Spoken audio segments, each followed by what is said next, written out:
July 4th, 1999. Two men of dubious character were searching in a German forest with a metal detector. They were trying to earn some pocket money by selling valuables buried here in World War II.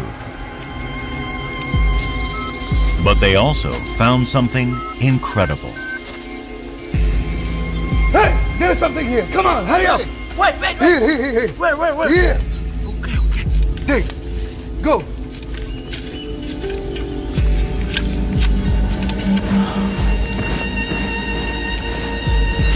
Wow. Hey, look this. I don't know. What is this, man? I don't know. Don't broke it, okay? Here. More, please. They sluiced off the mud with water, revealing a metallic disc, the likes of which had never been seen before. This is a photo of the disc, taken immediately after its discovery.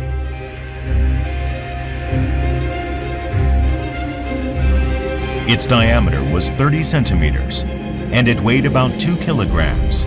It was made of bronze, a copper and tin alloy, with beautiful gold emblems representing the moon and stars.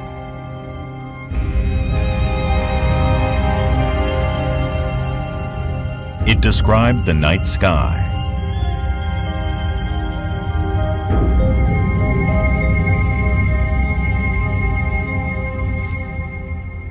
The disc, found by chance and excavated illegally, now entered upon a shadowy journey. Changing hands repeatedly on the black market, it disappeared from public view. But rumors of such a unique treasure were bound to spread. Eventually, an archaeologist appeared on the scene, determined to recover it. Und auf gar keinen Fall hätte ich die Himmelsscheibe wieder zurückgegeben. Das wäre nur über meine Leiche gegangen oder gar nicht. The Nebra sky disk, as the object came to be called, was shrouded in mystery. It gave rise to one riddle after another. How old was it? Research by archaeologists determined that it dated back 3.5 millennia. Next was the question whether the images of the moon and stars reflected real astronomical knowledge. This appeared to be the world's oldest astronomical disk. A third mystery astonishing archaeologists was the very existence of such a sophisticated prehistoric European culture. Die Himmelsscheibe von Nebra öffnet uns ein Fenster in eine Zeit, aus der wir sehr wenig wissen. Das ist eine Tiefe des astronomischen Verständnisses und des Verständnisses von Zeit, das wir der frühen Bronzezeit in Europa bisher nicht zugetraut haben. The many riddles posed by the Nebra sky disk have attracted the passionate attentions of astronomers, archaeologists, and historians. It is the world's oldest sky map, and it encodes a message of vital importance.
The Nebra sky disk was liberated from the clutches of black marketeers, thanks largely to the dedication of this man. Archaeologist Harald Meller. Gab es keinen Tag, an dem ich nicht mehrfach an die Himmelsscheibe dachte und nicht mehrfach überlegte, wie wir es hier erlangen können. 2 years after its initial discovery, the mysterious bronze disc resurfaced. It came to Meller's attention when an acquaintance, the director of a museum in Berlin, was presented with a certain photograph.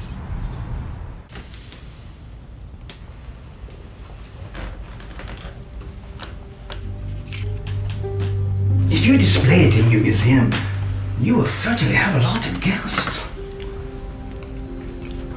The visitor gave his name simply as Ahim. You may purchase it at 1 million marks. The problem is not the price, it's where you obtained it. I found it by accident on a mountain in Saxony-Anhalt. Don't you know excavation is prohibited over there? The remains underground belong to the German nation. A few days later, Meller was summoned by the museum director. Have a seat. Okay, thanks. He was shown the photo of the disc.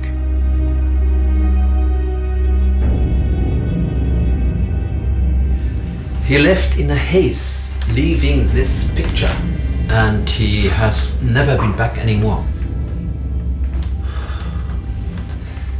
But Saxony-Anhalt is my hometown. Yes, that's why I want to tell it about you.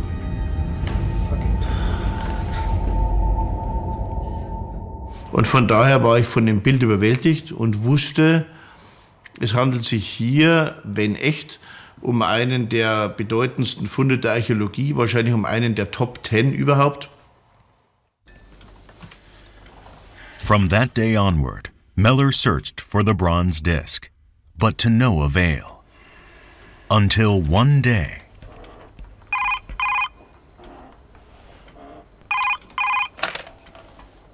Hello, Meller speaking.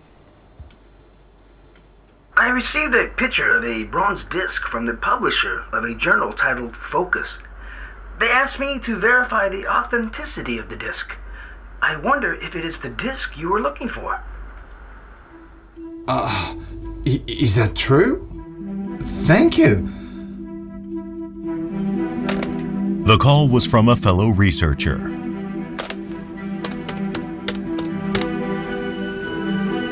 Hello, is that the police? Yes, I've got some information about that stolen bronze disc. Die Zeitschrift Focus nannte die Täter nicht, aber die Täter meldeten sich wieder in Berlin und die Polizei kam dann den Tätern immer näher. Die Polizei wertete Telefongespräche aus und Ähnliches. A fortnight later, Meller was able to meet with the person who had the disc.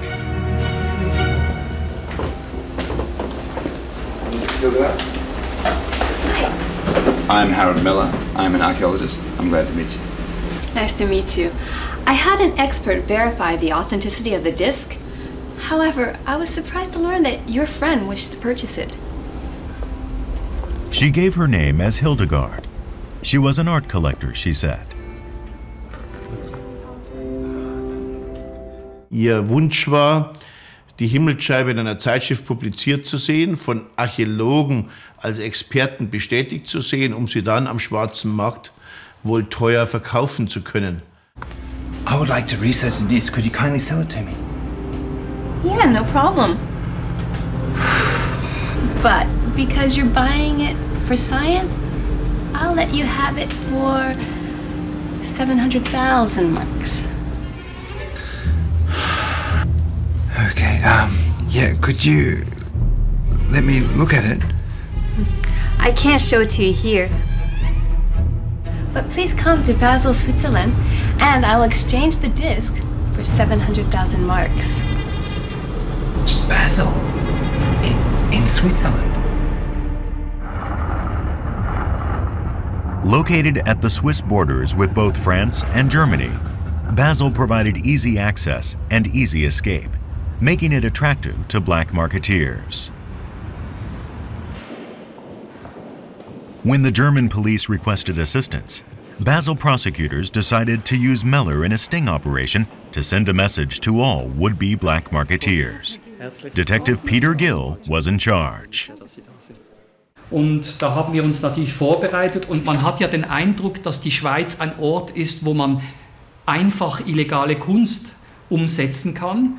Und wir haben auch durch diese Sicherstellung dieser Himmelsscheibe aufzeigen können, wie stark wir die Kunstkriminalität bekämpfen. At his hotel in Basel, Meller received a visit from the Basel police. Nice to meet you. Thank you for having us, sir. Nice to meet you. Please take a seat. Doctor, we're about to conduct an undercover operation against this gang. We can't arrest any of them until we find out for sure that they have this disc in their possession. We want you to help us here. Can you get that disc for us? Can you get it in your hands? Okay. Okay. And one more thing. Don't get out of our sight. Don't get in a car. Don't go in the elevator. Don't go in the room. We have to see you, okay? Yeah, I can understand, yeah. Okay. One more thing. I'm going to need some pictures of you. Why do you want to take pictures of me? I'm sorry, but this could be a dangerous situation. There may be firearms involved. If it comes to that, I want my men to recognize you from the criminals. Could be a firefight. Firefight?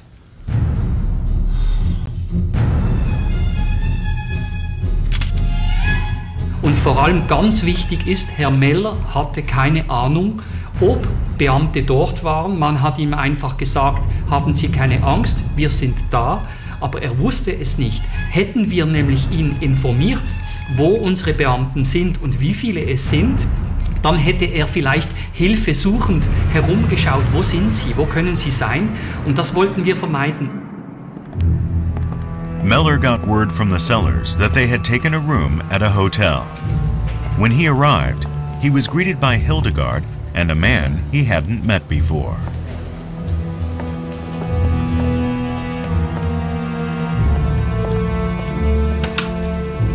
The man was a hen who had initially shown the picture of the disc to that museum director. When Meller refused to go up to their room, they took him to a bar in the hotel's basement.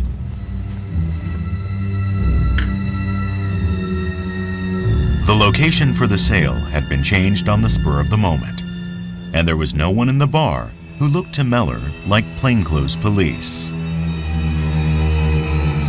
Did you bring the 700,000 marks?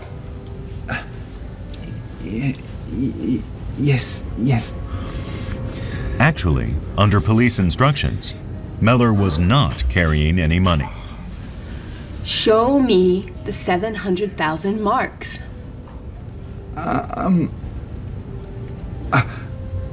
need to verify the authenticity of the disc, so I need you to show me the disc first. Der Besitzer war ein älterer Herr, der hatte die Hand immer in so einer Ledertasche, sodass man den Eindruck hatte, da sei vielleicht eine Waffe drin, sodass ich mich nicht ganz komfortabel fühlte.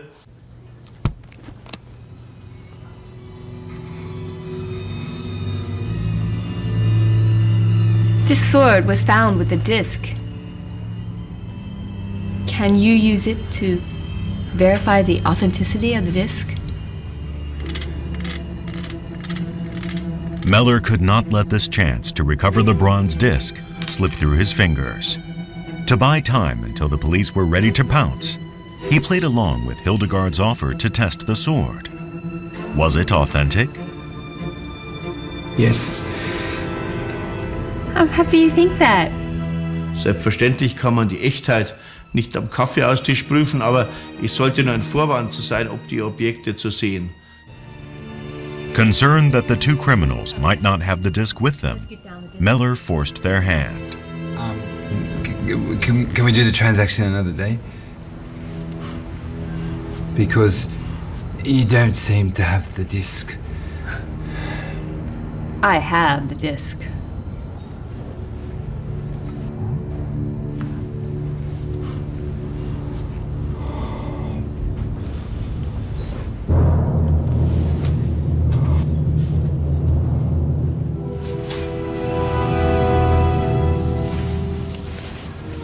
Is this what you want?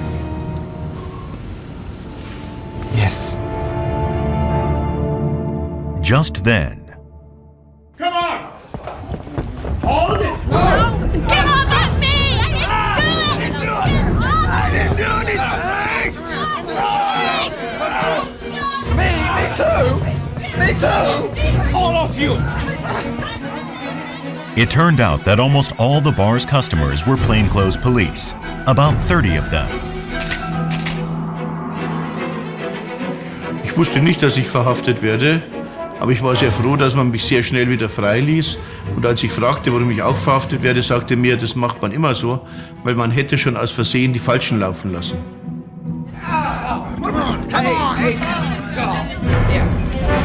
Hey, treat that carefully. Shut up! Let's Treat go! it carefully. Come on, get him out!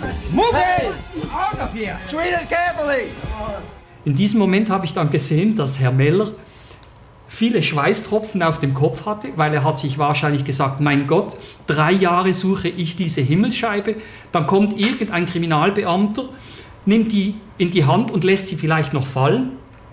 Und für ihn war das vollkommen unvorstellbar, dass man keine Handschuhe trägt. And so, after many vicissitudes, the bronze disc was recovered. Research showed that it was truly a unique artifact.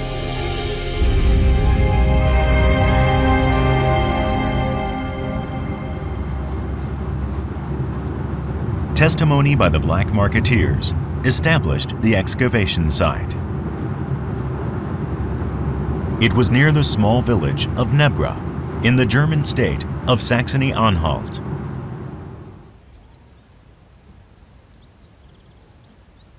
It's a tranquil farming area in what used to be part of East Germany.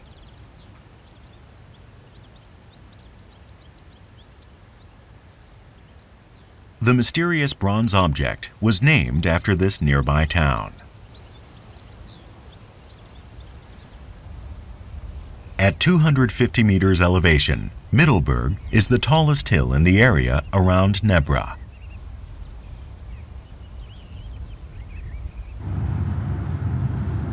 It was in the dense forest near the summit of that hill that the Nebra sky disk was unearthed. Nearby trees were felled and a thorough investigation conducted, but nothing similar to the sky disk was discovered. Further testimony by the traffickers described the disposition of objects as excavated. The disc was flanked by bronze swords and axes, and other artifacts buried along with it. Nothing like this bronze disc had ever been seen before. Some even doubted its authenticity.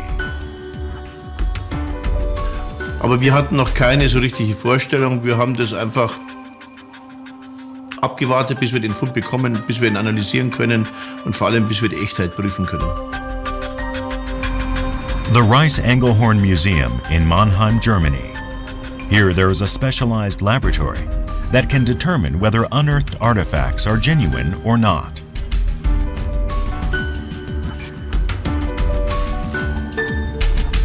Meller asked for the expert opinion of the lab's director, Ernst Pernicka.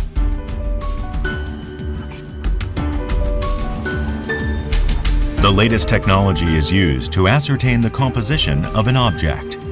Director Pernicka is absolutely confident that he would not miss a fake.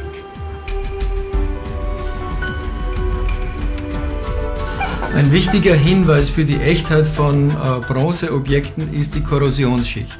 Ihre Zusammensetzung, aber auch ihr Gefüge. Ancient bronze develops a blue-green film, or patina, on its surface. It is possible, however, to simulate this patina with a chemically induced oxidation. A special camera obtained this image of the crystals forming the patina on the Nebra sky disk. By comparison, this is the crystalline structure of an artificial patina. The longer a patina takes to form, the larger its crystals grow. The crystal size of the sky disk's patina proved that it was very old indeed. It was the real thing. Metallurgical analysis alone, however, could not determine the disk's exact age. What era did this object come from? Efforts to date the disk continued. One day, a clue came from a surprising source. In order to preserve the disk properly, it was thoroughly examined and partially restored. That included analysis of the methods used to fabricate it. The swords found with the disk were actually dismantled. From their hilts, small, thin chips fell out.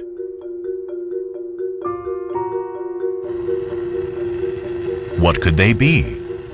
To find out, they were first heated in a test tube.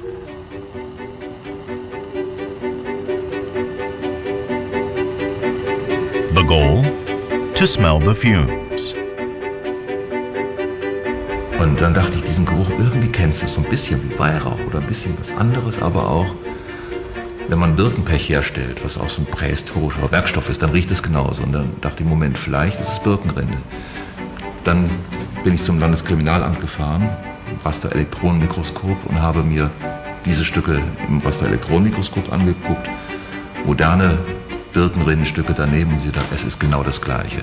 Ich wusste also dann, was es für ein Material ist. Es ist also Birkenrinde gewesen. Analysis showed the chips to be indeed white birch bark. Just slivers of plant matter, they were invaluable aids in dating the objects. Carbon-14 atoms, which occur in a fixed proportion in the atmosphere, are absorbed by living plants. But when the plants die, the carbon-14 atoms inside them decrease. The rate is such that they will decrease by approximately half every 5,730 years. So if carbon-14 is present in an object and can be assessed, the object can be dated. The white birch bark from the sword hilts was found to be 3,600 years old. This meant that the Nebra sky disk itself dated back some 3.5 millennia to 1600 BC. Es war schon so außergewöhnlich, dass er so alt ist. Und ich wusste, dass er so alt sein muss, als ich die Fotos sah. Wenn die Funde zur Himmelsscheibe gehören, musste es alt sein. 3,600 years ago, the great river-based civilizations of Egypt, Mesopotamia, and the Indus were all flourishing.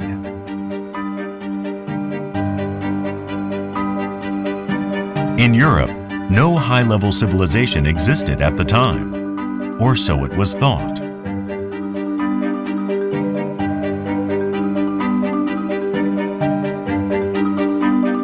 It was, in Europe, the end of the Stone Age and the beginning of the Bronze Age.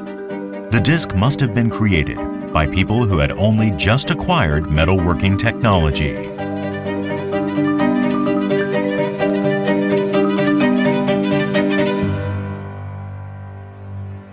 The researchers proceeded with restoration of the Nebra sky disk.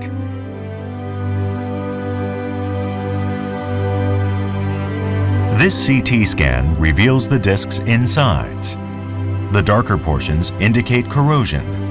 The patina acted as a protective film, so the metal is in relatively good shape.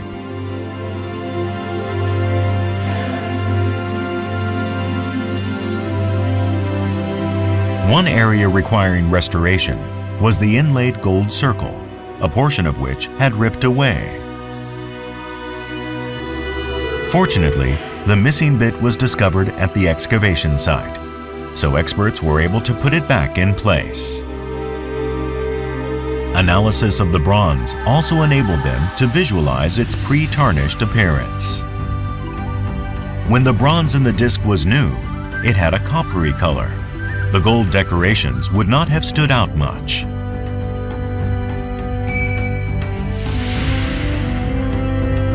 But what experts realized was that the bronze had then been subjected to special processing. Man erhitzt so eine Bronze auf etwa 500 Grad bis zur dunklen Rotglut und das bedeutet, dass die Bronze schwarz wird. Sie verbrennt sozusagen. Und das Ergebnis ist eine schwarze Scheibe.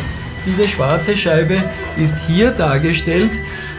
Sie zeigt eigentlich einen sehr viel schöneren, sehr viel größeren Kontrast von Gold als zu Bronze und es zeigt wohl auch den Nachthimmel, weil die Scheibe soll ja den Sternenhimmel in der Nacht zeigen.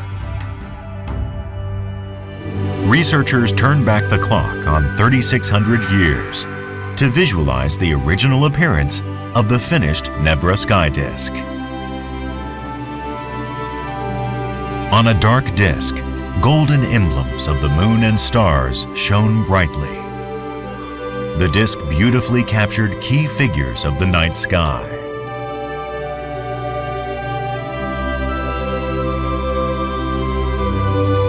Over time, it also became apparent that these were no mere decorations. They were a way of encoding astronomical knowledge.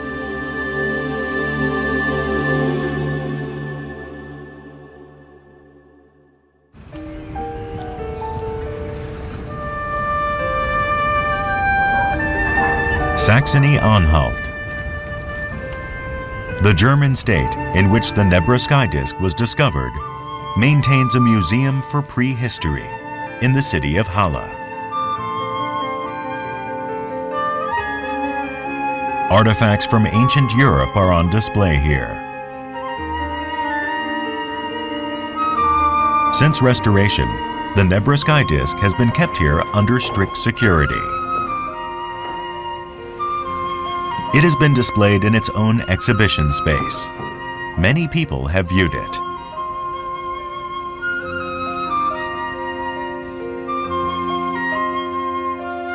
In fact, as soon as it went on public display, the museum was inundated with visitors wanting a glimpse. Harald Meller, the archaeologist who was so instrumental in recovering the bronze disc, suspected that the moon and star emblems were not just design elements.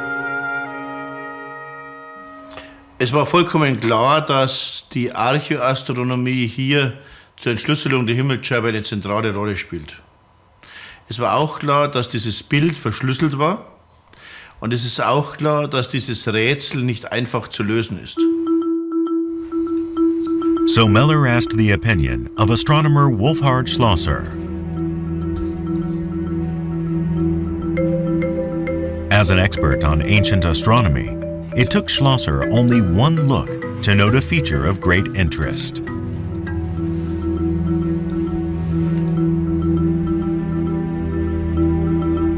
What caught Schlosser's attention was the broad gold arc on the rim and the traces of a similar arc on the opposite side of the disk. Once there had been gold arcs on both sides. Diese beiden Horizontbögen, die seitlichen Bögen, die zeigten, dass eben nicht nur die Sterne von Bedeutung waren, sondern eben auch der Lauf der Sonne. Denn die beiden Horizontbögen zeigen an ihren Endpunkten den Auf- und Untergangspunkt der Sonne zur Sommersonnenwende.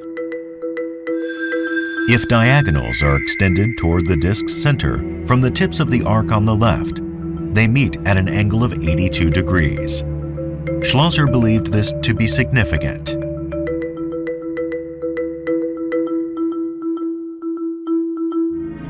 The Nebra sky disk was found at the top of a densely forested hill called Mittelberg. On its summit, a tall tower has been erected to commemorate the find.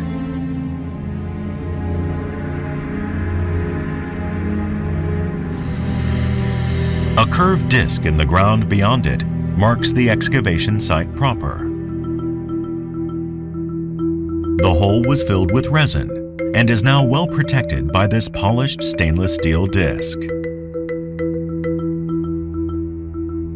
Schlosser thought that the location on this summit would explain the 82-degree angle on the sky disk.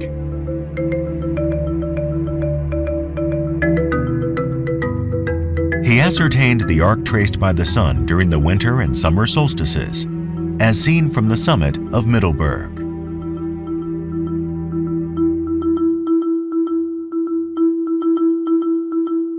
At Nebra's high latitude, the sun's path on the winter solstice is low, and the day is short.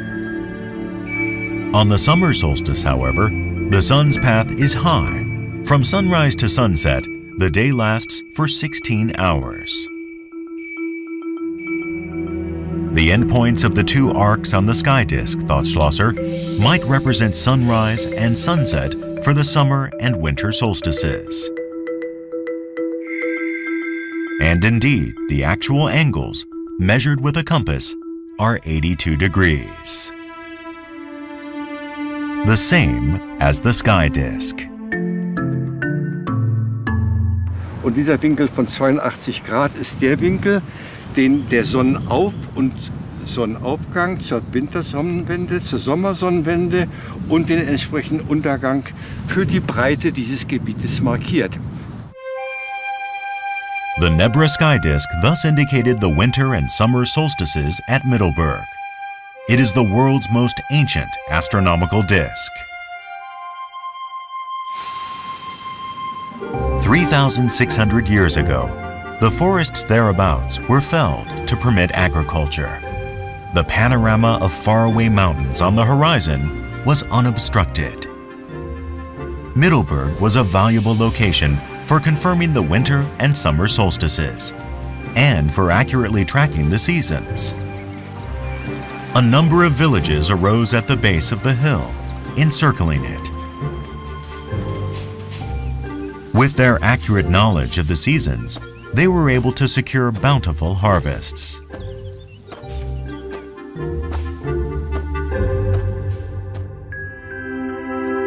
Ancient peoples used the solstices as seasonal markers.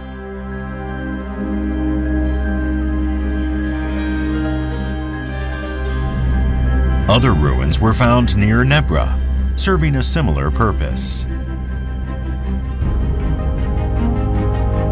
Surrounded by stout trees, this is known as the Gosek Circle. The circle has been dated back 6,600 years. That's 3 millennia older than the Nebra sky disk.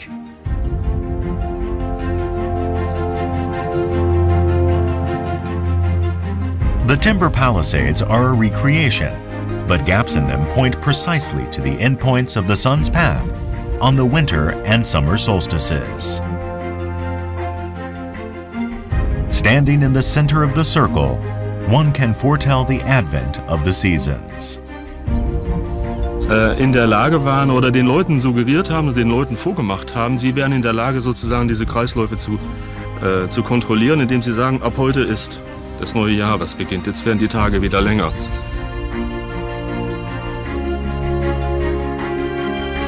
From the air, it is clear that the Gosek Circle is as round as the Nebra sky disk.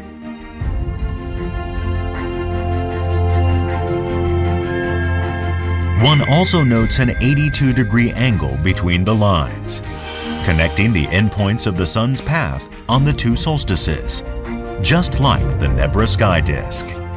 It was a gigantic set of guideposts to the seasons, transformed 3,000 years later into the mobile Nebra sky disk. A star chart, dramatically reduced in size. With that portability came new possibilities.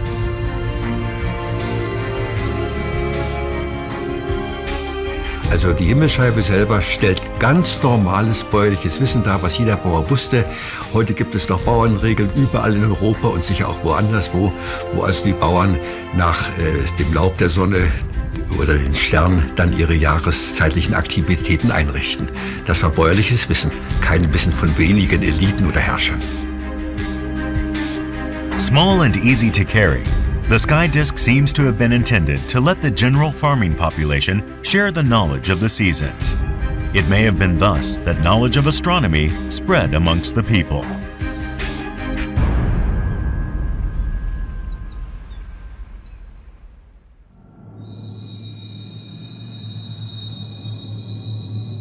The Nebra sky disk is the oldest celestial chart in the world, and its apparently simple design concealed a high level of knowledge.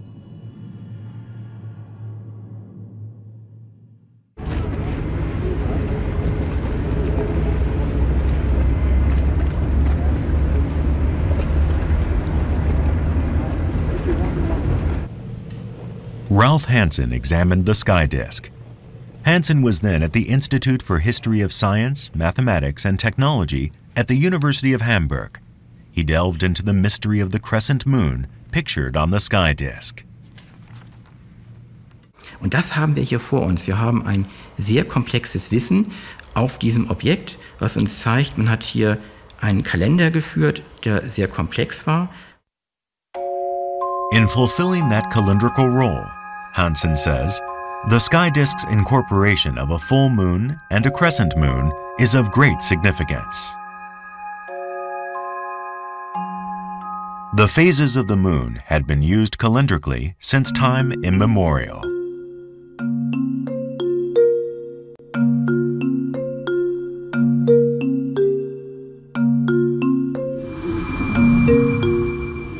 The moon completes one revolution around the Earth in just under a month.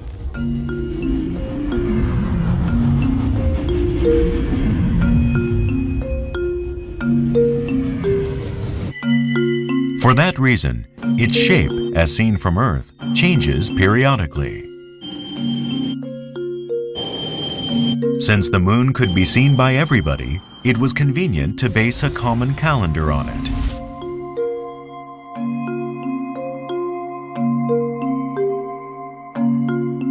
Aber wenn man zum Beispiel eine Landwirtschaft betreiben möchte und möchte sich nach einem Mondkalender richten, ist das Problem, dass ein Mondjahr 12 Mondmonate sind.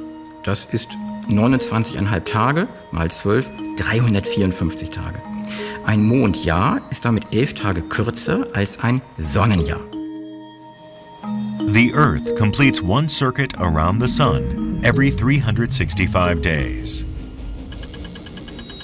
But it takes 29.5 days to go from new moon to full moon, and then on to the next new moon.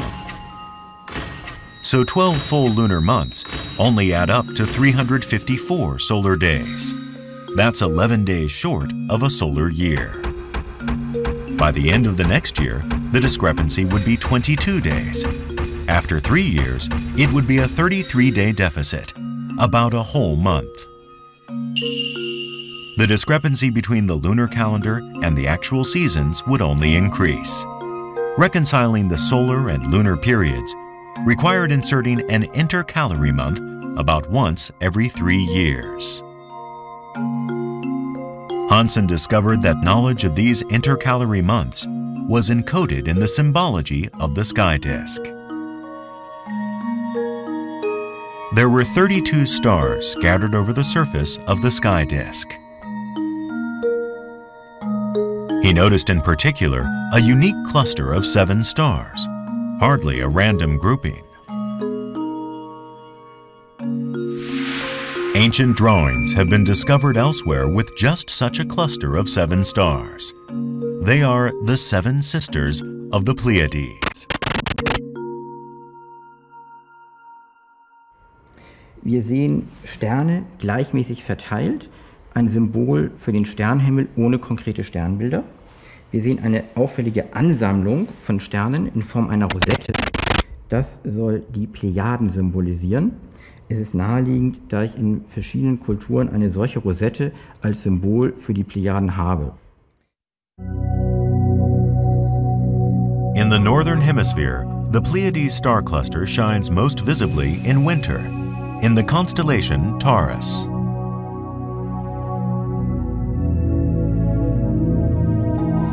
With the naked eye, one can detect only 5 to 7 stars, but actually there are dozens of young stars in the cluster.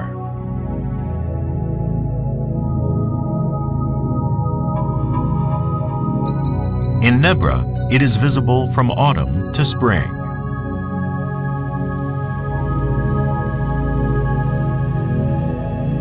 Die Frage ist jetzt, wie tue ich das?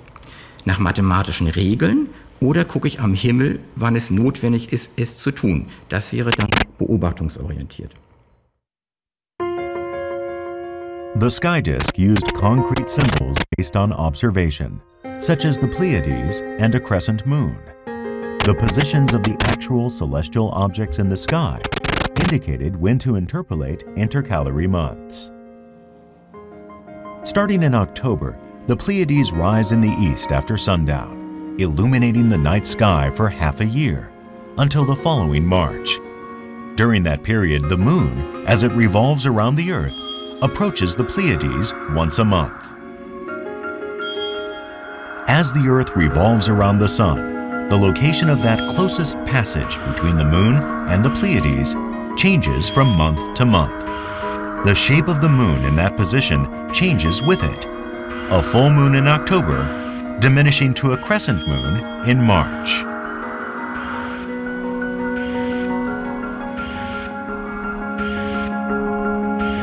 One thing that caught Hansen's attention was that the crescent moon on the Nebra sky disk is not the youngest visible moon. It's fatter, closer to a 4 or 5 day moon.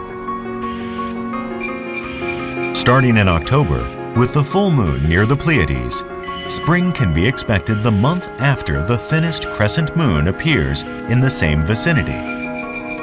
But the next year, the crescent moon announcing the advent of spring will be somewhat fatter. And in the third year, it will be a substantial 4 or 5 day crescent moon. By the solar calendar, however, the month will still be February.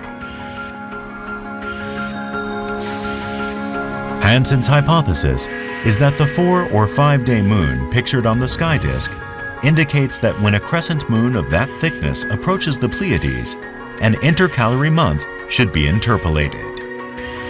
Das heißt, dieses Bild Mond, Sichel und Plejaden am Himmel im Frühlingsmonat. Wenn ich das sehe, weiß ich, es ist gar nicht der Frühlingsmonat, ich bin noch Ende des Winters.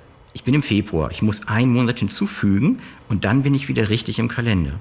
Man liest also am Himmel an den Plejaden ab, welcher Mond steht dort. Bei einer schmalen Sichel ist es okay, bei einer dicken Sichel weiß ich, ein Monat muss hinzugeschaltet werden.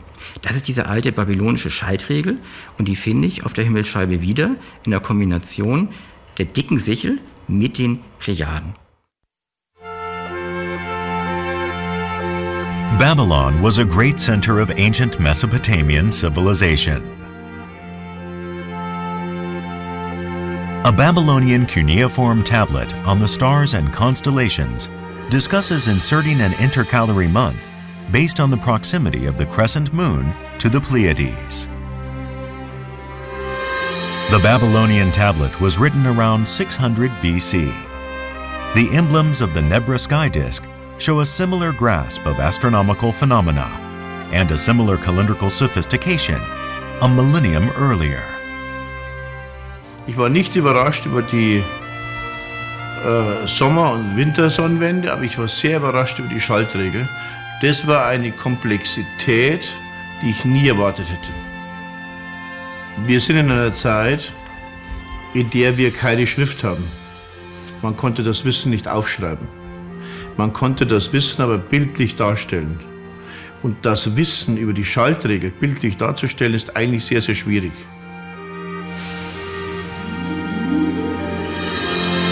3,600 years ago, like the Babylonians so much later, people in the region of Nebra must have observed the shape of the moon as it approached the Pleiades.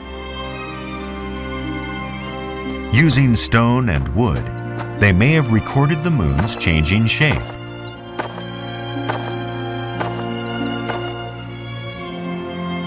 In years when they saw the fat 4 or 5 day moon in the proximity of the Pleiades, they knew that the next month would not bring the spring.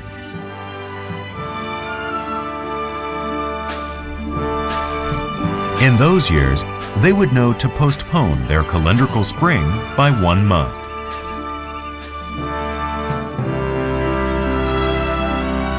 The sky disk embodied the knowledge used by the people of Nebra to adjust for discrepancies between their calendar and the actual seasons.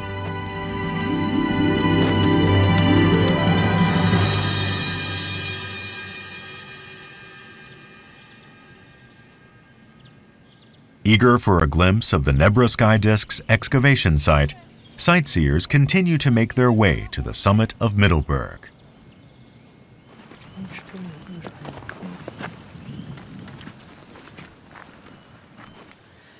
Ja, es ist schon erstaunlich, wie weit die für ihre Zeit waren, mit was sie sich beschäftigt haben. Sehr interessant. Dass die die Möglichkeit gehabt haben, das ist mir unklar. Weil da bin ich ja natürlich dann der Meinung, da ist irgendjemand gewesen, ist dann doch jemand zu Besuch gewesen, wie zum Beispiel so ein magisches Auge. Sieht alles ein bisschen wie ein UFO, ja. Das ist Setting aside the possibility of any extraterrestrial provenance, there is no question that fabricating the disk required both a knowledge of astronomy and a high level of metalworking technology. How were the people of Nebra able to produce such an object 3,600 years ago?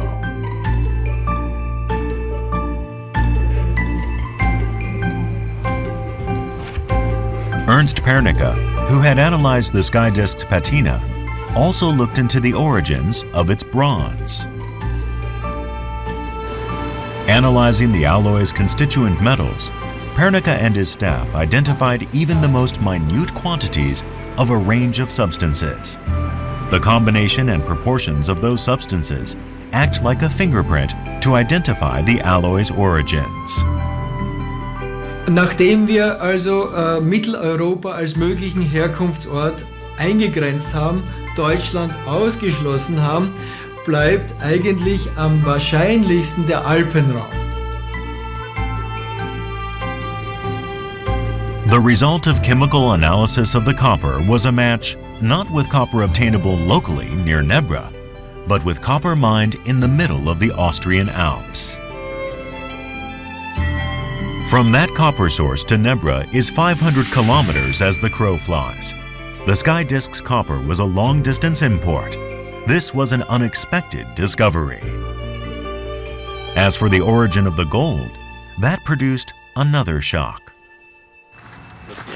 A survey was conducted by Gregor Borg of the University of Halle-Wittenberg. Gold was typically obtained back then by panning in rivers, rather than through the shaft mining done to obtain copper. Relying on old records and other data, Borg sampled gold deposits and sediments all over Europe. But the gold in most such locations has by now been exhausted. Even samples are hard to come by. Auch wenn es ganz winzig klein ist, haben wir hier tatsächlich ein Mikronugget Gold. The gold used in the Nebra sky disk amounted to about 50 grams altogether, equivalent to just a few nuggets. But even in those days, it would have been extremely difficult to scrape together so much of such a precious substance.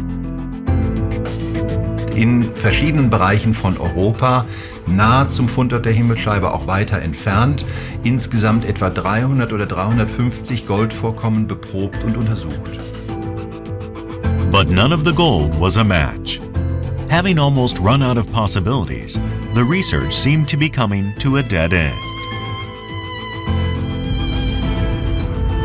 6 years later, Borg finally found some gold with a similar chemical profile.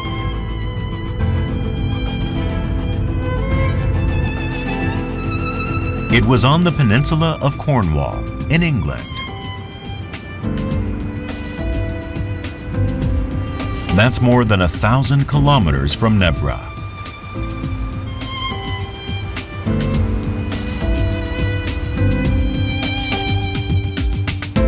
The River Carnon flows through Cornwall for about 10 kilometers. In the Bronze Age, it was widely known as a gold-producing area. The gold in the Nebra sky disk was specially imported from this faraway location.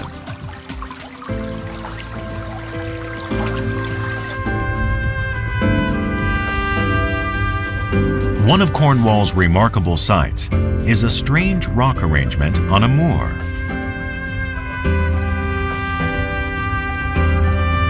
It's a set of 3 circles made with giant stones. They were used, it is thought, to track the movements of the sun, and thus to tell time and follow the seasons.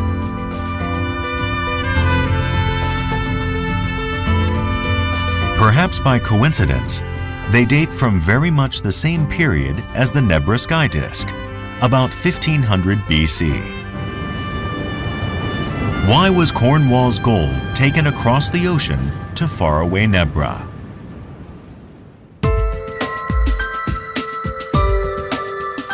And why were the disks gold and copper obtained from different sources?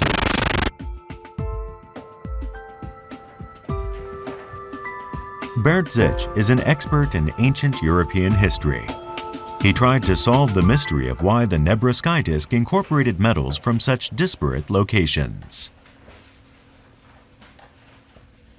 Diese Region ist prädestiniert für Pflanzenbau. Auf alle Fälle mit sehr guten Erträgen. Es ist eine bäuerliche Kultur, die also produzierend ist und damit natürlich auch dann freisetzt für andere Tätigkeiten. Man braucht Werkzeuge, man braucht diverse Gerätschaften, um diese Produktion leisten zu können. Und da ist das Metall natürlich sehr willkommen. Das Metall ist eigentlich der Kulturgeber schlechthin, der den Wert der Kultur ausmacht. Apart from agricultural produce, Nebra has one other major local industry. This white mountain is a site for mining potassium chloride, a kind of salt. Long ago, the Nebra area had been under the sea. For that reason, high-quality salt was available in abundance. And in the Bronze Age, salt was as vitally important as gold.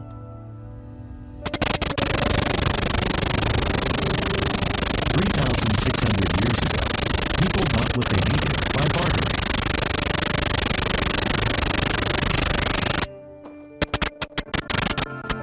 Gold and copper were traded and retraded, making their way to Nebra.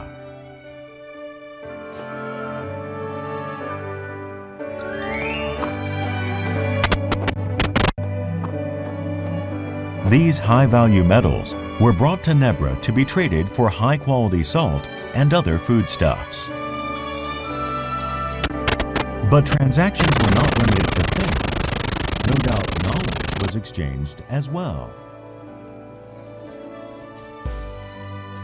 Certainly, astronomical knowledge would have been highly prized by an agricultural people.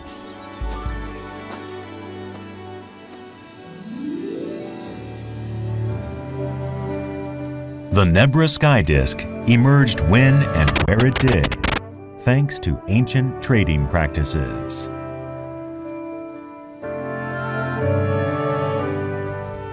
Nun, wir haben es vor 4000 Jahren bereits in Europa mit weitreichenden Netzwerken zu tun.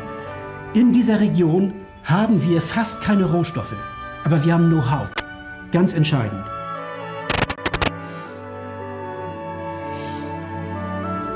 From England in the west to as far as Egypt in the south, trade thrived in ancient Europe.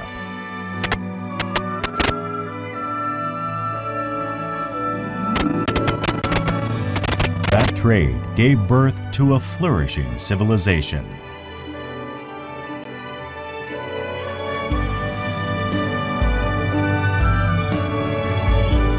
The Nebra sky disk constitutes proof of this hitherto unknown civilization.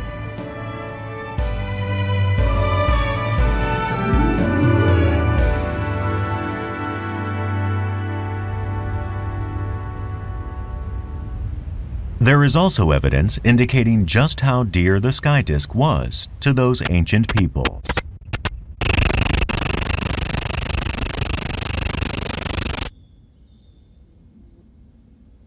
The sky disk was found just 10 centimeters below the surface of the Earth. Hortfunde werden üblicherweise in Tälern versteckt, an Flussläufen, in Mooren und so weiter. Auf einer Bergkuppe eigentlich nicht. Das ist die große Ausnahme. This is the grave of one of the leaders of that era. A number of precious items were buried next to the body.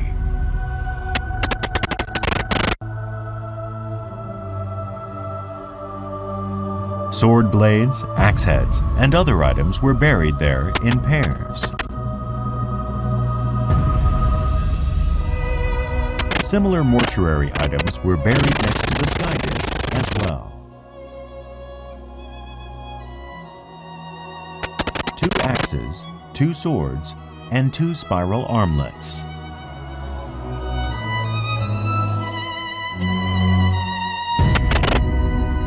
The sky disk had not simply been buried in the ground. It had been interred in ritual fashion, as if it had been some august personage. It is also possible that some better sky disk had been created, rendering this one obsolete. Some scholars speculate that even an obsolete disk could still have been offered up to the gods in gratitude. But there has been no final answer here. Niemand hätte sich so eine Himmelsscheibe ausdenken können, sondern die ganz großen Funde der Menschheitsgeschichte überraschen uns immer dadurch, dass wir unsere Vorgänger, die prähistorischen Menschen, dramatisch unterschätzt haben. Niemand hätte es für möglich gehalten, dass so ein Bild mit solch einer Bedeutung, in so einer Schlichtheit und Eleganz gefertigt wird. In June of 2013, the Nebra sky disk was inscribed on UNESCO's Memory of the World Registry of Documentary Heritage Objects. Deciphering the code of its complex symbology continues. That arc that so resembles a smile, what does it signify? And what about the total of 32 stars pictured on the disc? What do they mean?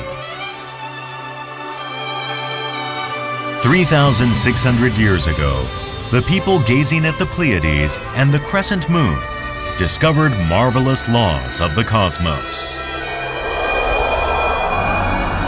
Inscribed symbolically on this small disc, that precious knowledge could be shared by a broad group of people. When the Nebra sky disk was buried, it was lost to history. But the knowledge it represents survived and spread around the world. That knowledge lives on even today, transcending time.